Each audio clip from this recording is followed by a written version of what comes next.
First, it's great to have you with us, John. This is, I think, a fascinating story. As we see, there's just basically no foundation of any kind.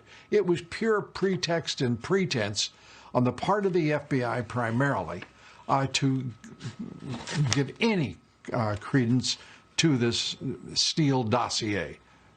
Yeah, absolutely. First off, kudos to the president. He said last week he was going to get this stuff out if he had to do it himself, and he is. And I can tell you tonight there's going to be another release of documents in the next 24 hours related to Bruce Ohr's interviews with the FBI when what they were pumping him for information to go around the ban that they had on Christopher Steele when they fired him. So we're going to get that information soon as well, and that's one of the stories that was on our list that we talked about, Lou. But this document tonight is so important, the one we're talking about here. It's a spreadsheet that the analysts in the FBI went through, and they evaluated the accuracy or lack thereof of every sentence of the Steele dossier.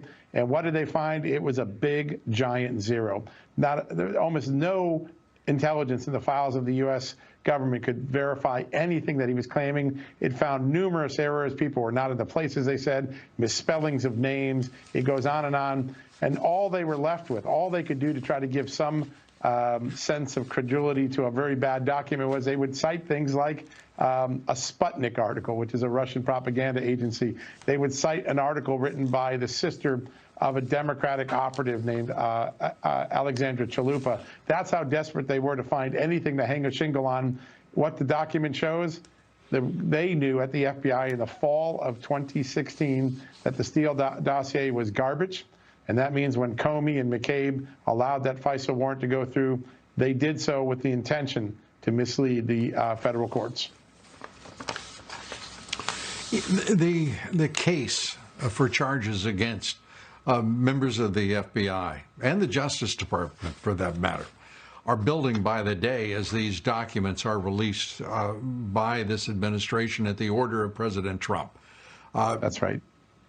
Your sense of the weight of these and the consequence, potentially? I think, listen, I think every day that goes by, the proof that this was a knowing and willful act by the FBI, that it wasn't just blundering Keystone cops who accidentally screwed up a FISA warrant, but that there was an intention to create a false narrative and sustain it before Congress.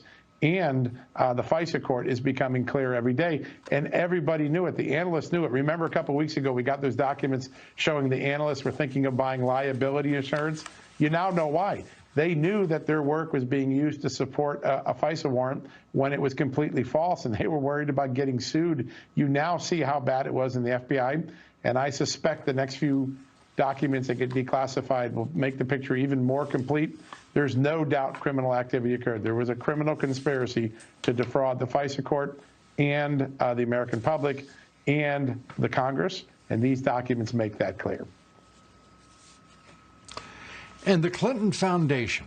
Now we learn that from a George W. Bush appointed federal judge that he wants to see this go forward, this case against the foundation.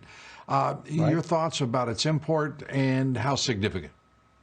Well, a couple of years ago, Mark Meadows, when he was still a congressman, held a hearing in Congress, and he brought these two whistleblowers in. The Democrats made a folly of it, much like they did today with the Barrett nomination hearing. But what this court's ruling shows is that the merits of the case, those whistleblowers found evidence that was convincing enough for a U.S. tax court judge to say, we're proceeding forward. The IRS, believe it or not, Donald Trump's IRS tried to throw out the case, and the judge said, nope, you're not doing it on my watch. We're proceeding. There's enough evidence here to go to the next level of discovery. I think if the court digs far enough and hard enough, it's going to find the sort of misconduct that I've been reporting on and others have been reporting on at the Clinton Foundation for a very long time. Absolutely. Still, far more questions than answers in connection to the Clinton Foundation and the activities of the Secretary of State going back to Uranium One. Maybe we're on the precipice of answers. We will hope so. It's interesting.